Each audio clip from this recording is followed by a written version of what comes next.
Filipino caregivers, they're all over the world, quietly doing their strenuous but sensitive work, helping the sick, the elderly, and the disabled, leaving their families behind in the Philippines to take care of other families' children.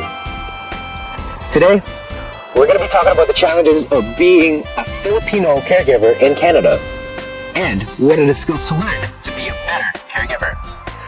This is Miguel Carino, your host for today. Welcome to BrunchTV. In today's episode, we get an intimate glimpse of the reality of being a Filipino caregiver in Canada. What's it like to leave one's family and making sacrifices to stay working in Canada? What are the problems that a Filipino caregiver faces on a day-to-day basis? Then, we're going to visit a training school established by a Filipino which provides lessons on how to be a better caregiver, the Filipino way. And a brief encounter with the man they call The Voice, Mr. Jed Madela. People, places, and happenings. Interesting, exciting, and colorful features and stories. All mixed up in one healthy serving of a show. Do you know that 93% of live-in caregivers in Canada are Filipino women? What kind of life do they lead? What kind of work do they do?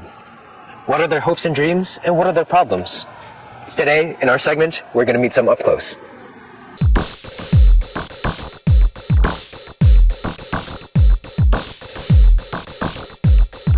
Canada has an aging population with a growing number of seniors. That is, people aged 65 and older who need personal support and care. The findings appear that aging Canadians need assistance wherein family and friends deliver help in spite of being in the workforce themselves and meeting the demands of their own family.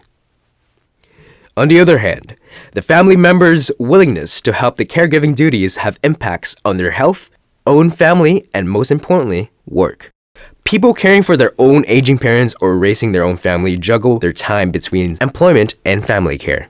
Because of this, they seek for outside help whether to care for their aging parent or their own young children, while they, themselves as parents, continue to be part of the workforce. Not only that Filipinos are known to give the utmost care when hired as caregivers, but Filipinos are coming to Canada under the Live-In Caregiver program are highly skilled workers.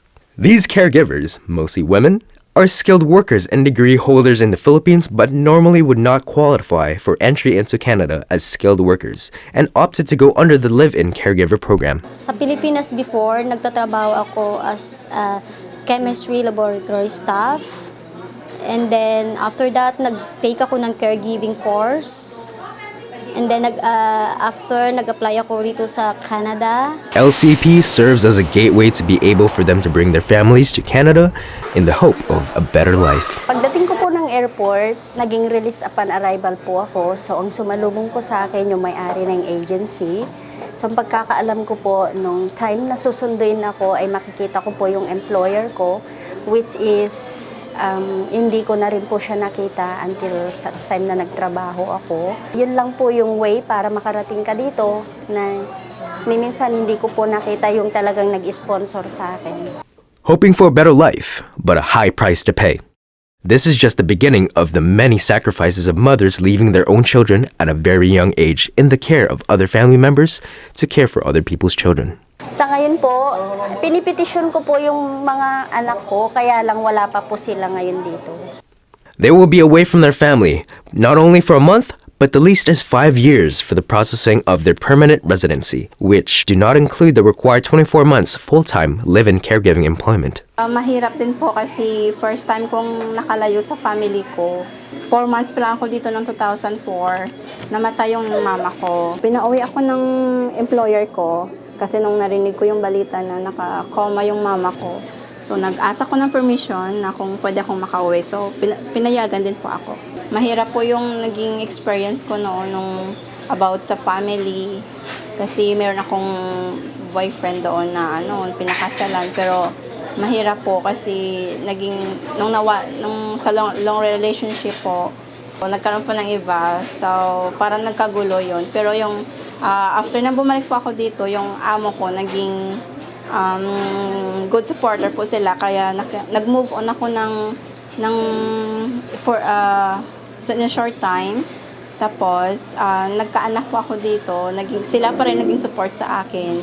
According to Terry Olaita of First Ontario Alliance of Caregivers Canada, there are issues affecting the lives of the caregivers. We focus on the federal, on the live-in caregiver program, immigration policies, at yung aming campaign ay, kasi yung live-in caregiver is already identified. You come in as a live-in. So, that is the policy. That is the agreement. And then, ang isa pang category nila sa atin, ang caregiver ay low-skilled, which tinake up namin yung dinocument namin, and hindi na tayo pwedeng matulog ngayon ng mahimbing na pinapabayaan natin na category nila sa atin is low-skilled because we are not low-skilled. Number 3, hindi na rin tayo makakatulog ng mahimbing na hindi natin pinapaabot sa kanila, i-expedite nila yung issue ng permanent residence. Kasi ang dami ng mga dahilan kung bakit na-delay yung permanent residence ng mga caregivers. Marami ang nagsuffer, nakulong, doon sa hindi nila pagkakuha ng kanilang open permit. Pagka hindi ka nakakuha ng permit, you are not allowed to work. That is no longer a violation of the worker, but it's the impact of a slow process in the immigration. We hear, read, and somehow may have met a caregiver who have suffered maltreatment and abuse from their employers but still chose to stay with them during the 24-month period, not only because of their peer application, but more importantly, because they have developed a sense of affection to the children under their care for years. Pagdating ko dito, di ko akalain na mangyayari ito sa akin.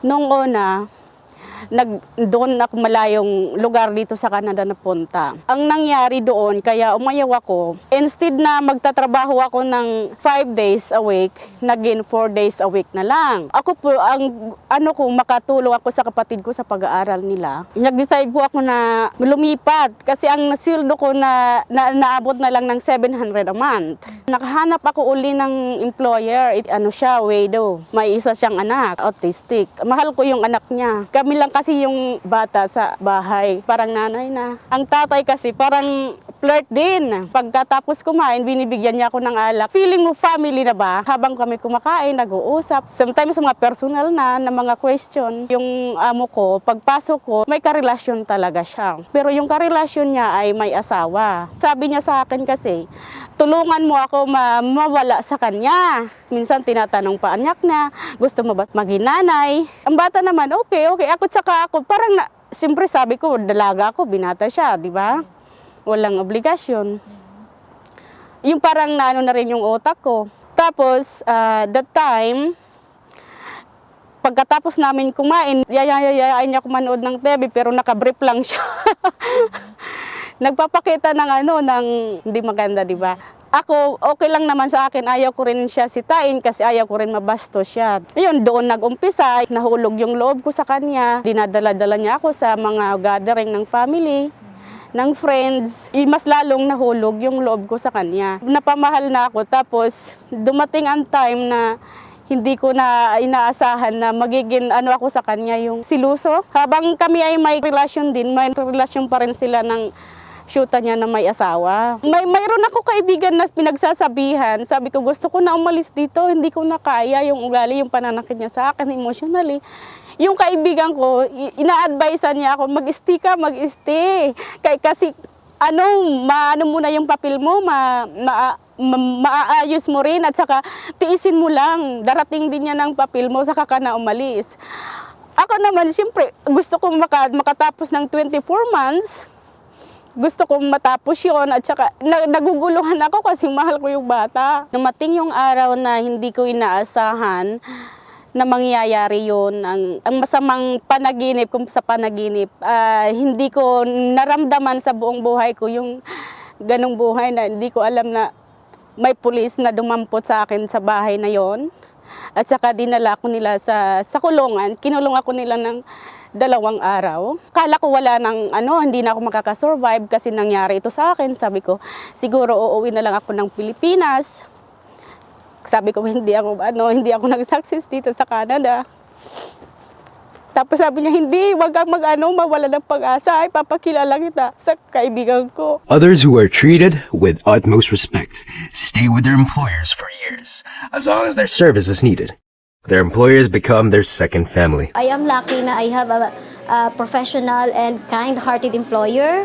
There are times na ang employer na busy at kailangang umuwi ng late, so I need to extend hours. But napapag-uusapan po iyon.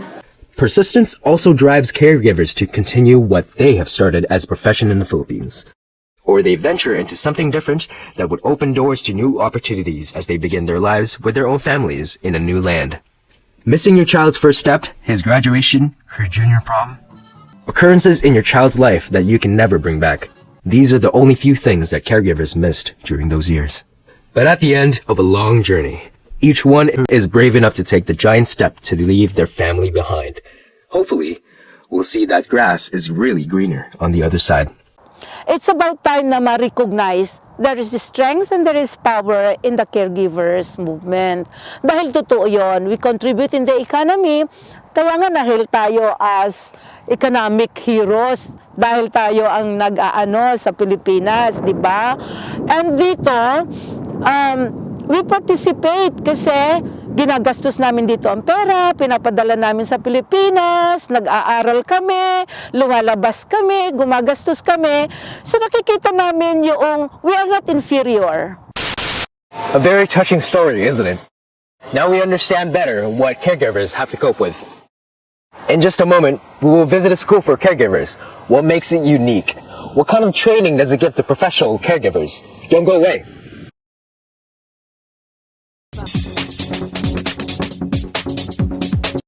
Be equipped with standard knowledge and skills. Be a frontline healthcare career worker.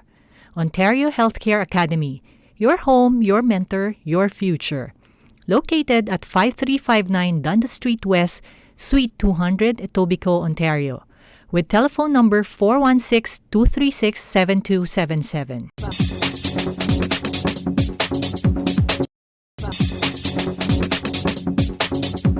What kind of skills does one need to be a successful caregiver? Here in Canada, we call them personal support workers. There are schools that teaches them to upgrade their skills, and incidentally, one of them is owned by a Filipino. What he teaches is what can be termed as the Filipino way of caring. Let's find out more. Has it really changed? The Filipino culture of looking after our parents and grandparents when they are old. Is it still the same, or slowly dying and switching into the adaptation of the North American way of sending our aging parents to their new and maybe their last home, the nursing home? As Filipinos, we grew up without having to worry about how we are going to cope up when we retire. We know that our children will take care and look after us when the time comes. But it is a different scenario here in North America, here in Canada. It may not be a trend, but it's slowly getting visible that our Filipino seniors are being sent to nursing homes for other people to take care of them. Pag tumanda na ako, hindi na ako rito, uwi na ako ng Pilipinas. Dahil doon sa Pilipinas, masigit na malagaan ako ng mga kamag-anak ko doon. Una, may mga naiko naman ako doon ng mga property. Pwede nila gamitin yun para mag-alaga sa akin. Depende sa mga anak ko yun eh. Ako na may desisyon noon. Sasabihin ko hindi ko na kaya rito. Pero sa nursing home, ayaw ko. Dahil hindi ko makita mga anak ko magapuko araw-araw eh. Sa aking opinion, masusunod, sa sa Pilipinas na ako magtitigil. Dito, lahat ng gamot ng mga sa matatanda, medyo mababa lang. Kasi sa senior, maraming activities. Merong mag-aalaga sa'yo, tapos merong kang kakwentuhan, merong kausap, tapos meron kayong activities, nadala kayo sa iba-ibang lugar, which is good.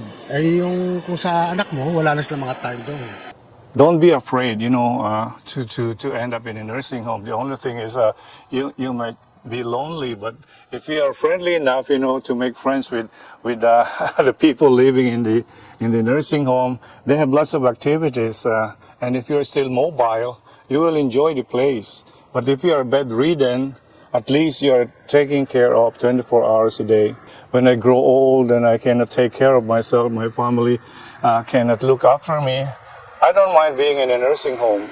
With this change, here is one institution who can help in making a senior's home a home away from home by producing graduates with the expertise of caring for the old. Isagani Casillo, commonly known as Sir Bong by students, put his concept in owning a school, Ontario Healthcare Academy, into a reality in September of 2007. His first passion was education. It drove him to take courses at York University and University of Toronto in order to get teacher certification in Canada. He was given the license to teach in elementary and high school division, but realized he can do more to his fellow Filipinos who came here mostly under the caregiver program if he was his own school. Managing Ontario Healthcare Academy is directly related to his background, which is educational management.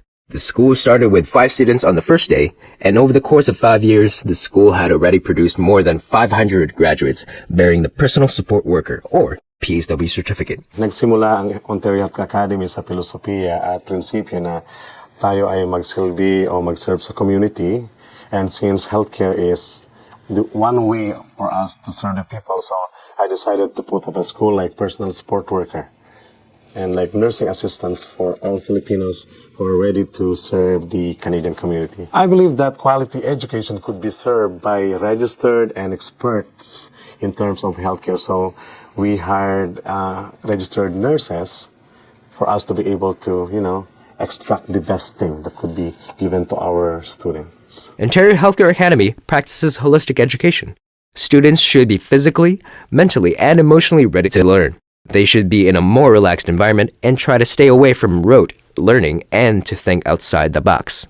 Our students are mostly coming from the Greater Toronto area, but there are also students coming from Waterloo, Kitchener, Cambridge, Brampton, and even a southern part of Ontario. That's why we are so happy that all of them are here. We are giving a stress-free environment to students because they are working from Monday to Friday, and we have to cater their needs Saturday, Sunday by giving those kind of instructions where all of them are happy and stress-free. Although 80% of the enrollees is Filipino, the rest are introduced and trained according to the Filipino culture, how we behave, show compassion, and treat each other.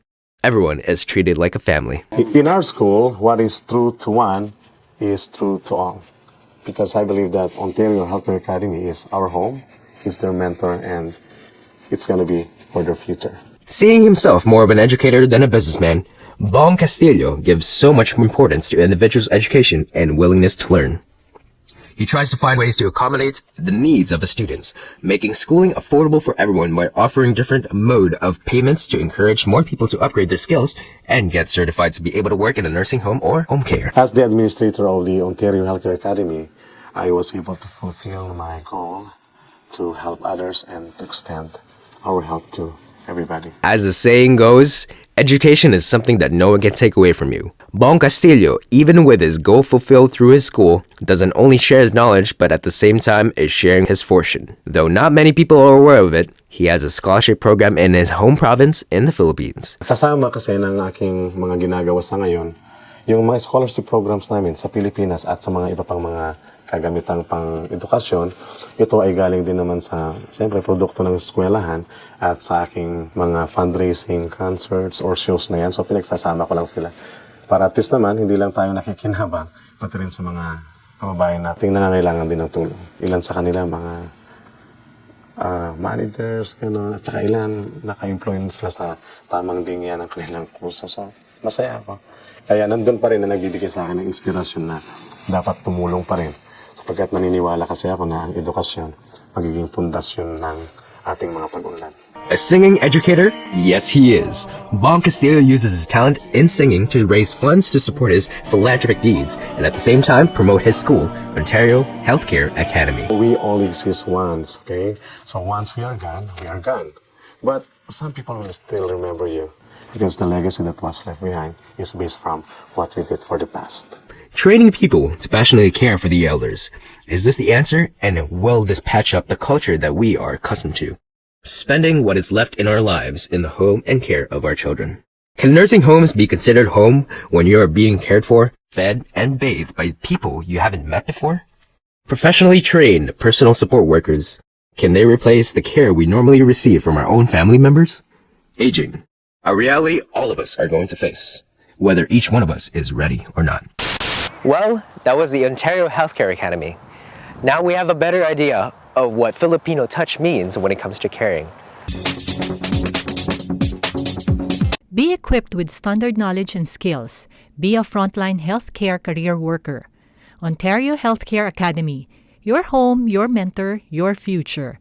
Located at 5359 Dundas Street West, Suite 200, Etobicoke, Ontario.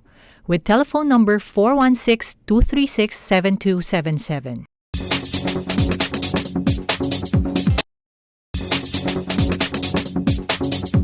He made waves in the 2005 World Championship of Performing Arts in Hollywood, California, where he single-handedly bested 3,000 contestants from over 52 countries.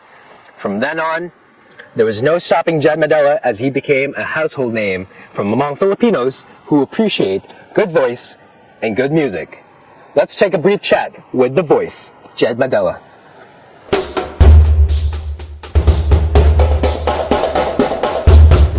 A recording artist, a variety show host, a world-class talent. That's John Edward Tahanlangit, more popularly known as Jed Madela. Jed started to get noticed in the business after winning the World Championship of the Performing Arts in Hollywood, California. The 2005 Grand Champion Performer of the World. From the country of the Philippines, John Edward Tahanlangit.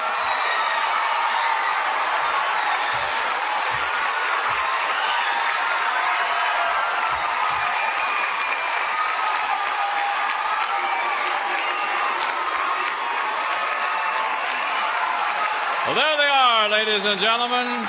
Today, he is a sought-after recording artist and a concert performer. I'm happy na consistent lang ako. I'm consistently in the limelight. People know me. People, enjoy my music, and people support my songs, my albums, and my concerts.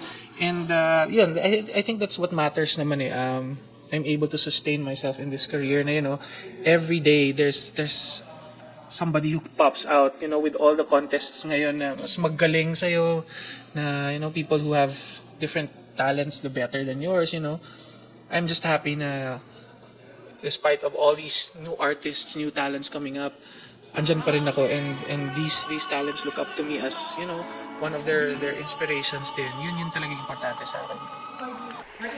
In spite of his celebrity status, Jed has managed to keep his feet on the ground.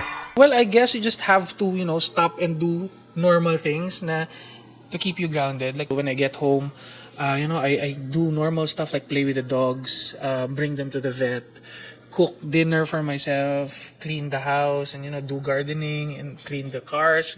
At home, he has a collection of Superman where he feels special connection to. Actually, I'm not much of a Superman fan. It's more of Clark Kent. Yun nga sinasabi ko, nakaka-relate ako sa kanya na, I see myself in him, minus the superpowers, diba? But, yun, doon ako nakaka-relate. Pag Clark Kent siya, hindi siya pinapansin, hindi siya, he's just one of the many in the crowd. Pero once he starts, showing his abilities, doon na pinapansin na siya, and people start to, acknowledge him, and people start to give him attention. With his immense talent and popularity, it is inevitable that Jed will explore another avenue of show business, acting. Sa batch namin ng mga champions, ako na lang ata yung hindi nag-pursue ng talagang seryosong acting. Most of my co-champions like sina Sarah, sina Rachel, sina Eric, Christian, everybody is into acting already. Ako, I tried it out. It's fun, but wala pa yung talagang urge to do it full time. Although the offers are still there.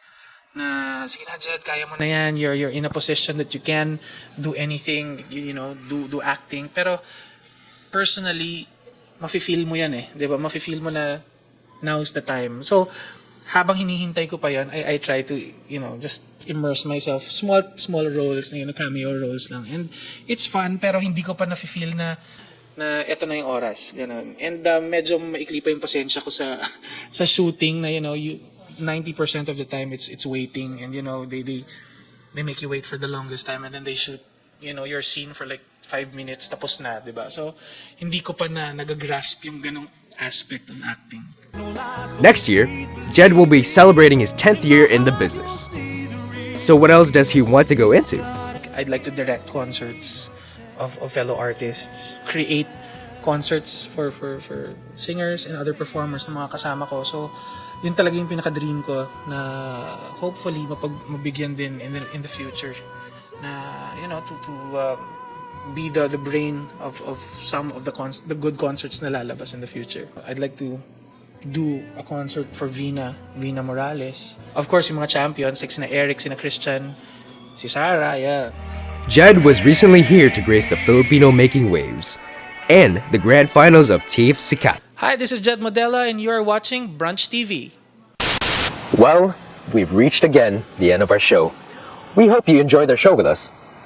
But before we leave, we would like to share with you some of the emails that we received from our buddies watching us. From Rick R, he says, I enjoyed the premiere of the show, although in its beginning stages, the show was still thoroughly entertaining. Can't wait to watch the show grow into a bigger production. Thanks, Rick. Sean D says, I love your show. Although I missed the first airing, I made sure I caught the replay. I can't wait for the next episode. Continue sending us your comments, suggestions, or topics you want us to feature in one of our segments. Send it to us via email at brunchtv@yahoo.ca. You can also like our Facebook page at BrunchTV or follow us on Twitter, #BrunchTV. Once again, thank you for inviting us into your homes and sharing brunch with you today. This has been Miguel Carino, your brunch buddy.